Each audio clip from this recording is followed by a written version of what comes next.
And we're back with part 5 of the Office series. So today I'm unboxing a pair of speakers for the speaker stands that I built in the last episode. These are Revel Concerta 2 M16s. Revel is a company that's owned by JBL Harman Group. So that's JBL, Harman Kardon, Crown, Revel, a couple other brands. I've always been pretty happy with their products. They tend to use silk dome tweeters. They tend to have things that are a little bit more laid back and a little bit more flat and mellow. I picked these because of the size and the white cabinets. I felt that they looked good and that they would fit the room very well. So these just came in. These came from Crutchfield. I was able to get what they call an open box. So that's something that was either purchased and demoed, purchased and pictured, or returned for some reason. And they are supposed to be perfect condition wise. So they also have something called scratch and dent. Scratch and dent is they're not perfect condition wise, but they are still, acceptable and work properly. So these are a two-way bookshelf speaker. They have a 6.5-inch woofer and a single tweeter. We're going to get the first one set up here on the stand. It's going to sit on this pad that sits on top of the stand. It's just a foam pad. There are bolt holes in the bottom of the speaker for you to be able to drill into it or screw into it with specific mounts. On the back there are regular 5-way binding posts, so you can use regular speaker wire, you can use bullet connectors, you can use spades. In this case, I'm going to be using bullet connectors. Unfortunately, the Revels come with a plastic cap in the 5-way binding post that you need to remove in order to plug in the bullets, so that's what I'm doing right now. For the sake of the video, I moved the first speaker over to the left stand and I just spun the second speaker around so that you can see kind of what I'm talking about. You have to remove the 5-way binding post cap, and then there's a little plastic cap underneath that you have to lift out. It sits in tightly, so I used like a pocket knife to kind of pry it out of there. And then that opens up the hole that you can use to plug your normal bullet connector into if you're using speaker wires that have just a push bullet connector. So we'll get these removed, we'll get the 5-way binding post cap screwed back on, and we'll get this second speaker plugged in as well. So now that we have this on the stand, we're going to go through the rest of the stuff in the box. There are grills in the box as well. They are connected via magnet. I really like magnetic grills because that means that the speaker itself doesn't have hardware that's visible. So if you run the speakers without the grills, you don't have to look at pins or sockets where the pins would be. These grills are white. They match the body of the speaker, obviously, and they do have a small Revel logo on them, just like the regular speakers do. I think that they're attractive. In this particular instance, I'm not going to use the speaker grills. I actually like the appearance of the speakers without the grills better. It gives me more of an industrial look, and it matches kind of the industrial look of the AV rack that's in the middle and some of the black components that are on it, as well as the black stands that are below the speakers. Inside the box, there's also a manual. The manual has like 127,000 pages. It's the same 6-page manual that's written in 30 different languages. For whatever reason, they decide to give you a full printed manual, which I guess is actually nice in this day and age when many things don't come with a manual at all, that they're actually willing to give you a real book that has some substance to it. The book just gives you normal specs, how to mount them, just the basic things that you would expect from a bookshelf speaker. It has 2 wires on it. It's a very simple thing to connect. Taking a step back to look at the speakers, I think they're very attractive. I think they've got a great appearance. These are a $1,000 pair of speakers. I was able to get 20% off of them by ordering the open box from Crutchfield. You can see that the front is high gloss. There's no scratches or dings or any cosmetic defects on it at all, even though this was an open box. You can see the appearance of them is very nice. They do have ports in the back. Those ports can be blocked with a piece of foam or something like that. And I actually did find after listening to them that with them this close to the wall that putting a piece of foam in them was necessary to tighten up the base a little bit. On to the next thing. I needed a chair or some sort of seat for this corner of the room. So I decided to order a chair from a company called Lovesac. Lovesac makes these. I don't want to call them a bean bag, but it's not really a bean bag because there is no beans in it, but it's a bean bag style seat. They make them in 4 different sizes: a single, a double, a triple, and a quadruple. I purchased the triple, which they call the Super Sack. And this is me unboxing first the cover for the Super Sack, followed by the actual sack itself. The sack comes in a green duffel bag, so that's what it's delivered to you in. And then when you open up the green duffel bag, the sack is inside, it's deflated, and you have to kind of flip it around to activate it. So I'm going to do that here while you watch and see this thing grow from something that fits into a duffel bag to something that can seat 3 people and be the size of a love seat, basically.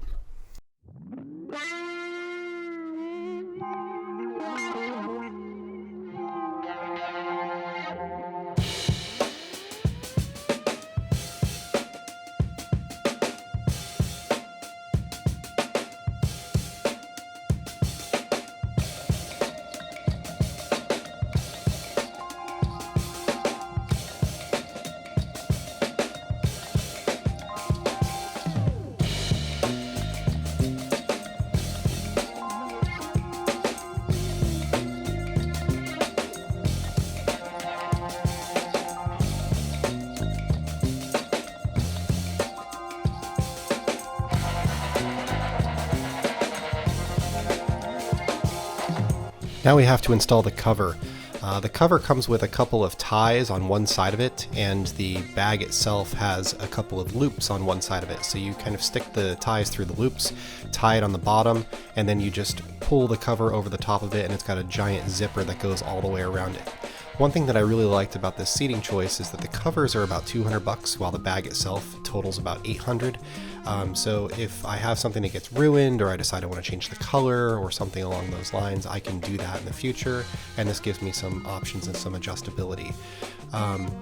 This cover is like a blue, it's almost like a denim style fabric, so it's going to be pretty reliable but still comfortable, and pretty easy to keep clean.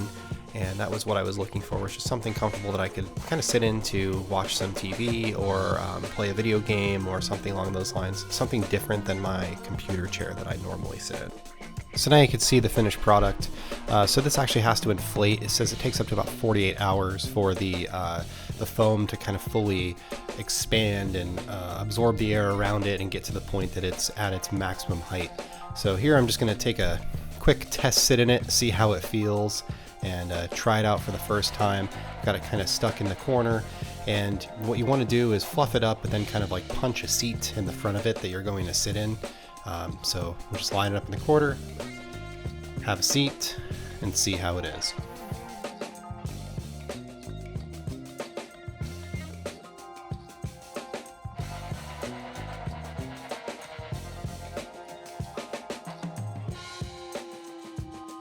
And finally, here is the chair fully inflated after sitting for a whole day waiting for the foam to expand and fluffing it up one last time. This is what the chair has looked like every day since then.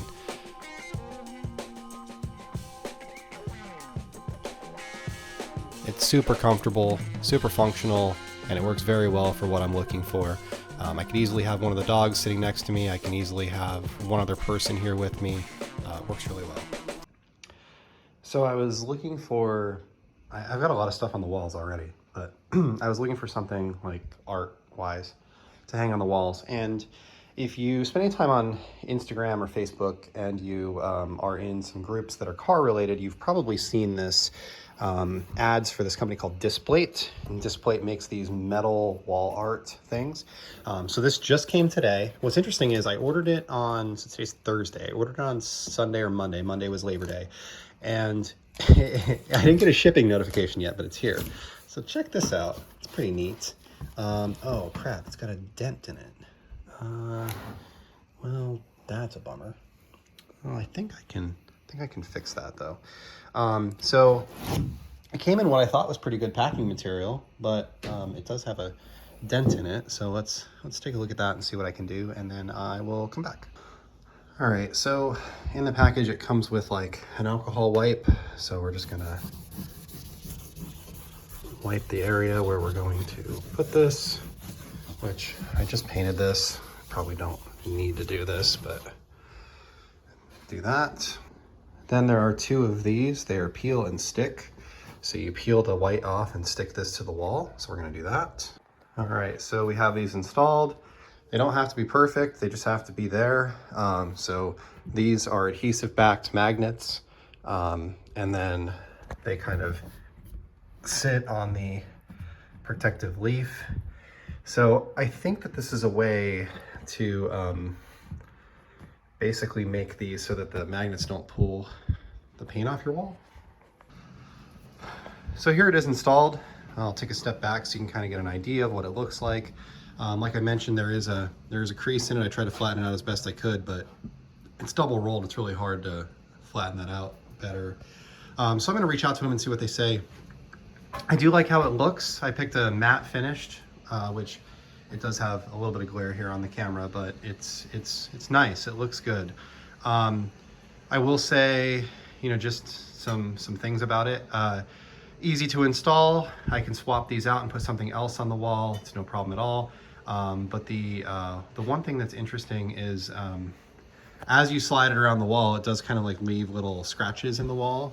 Not scratches, but like little lines. Like almost like it's like a pencil mark kind of. And if you use like a damp towel or something like that, I could wipe it off the wall. I did right here.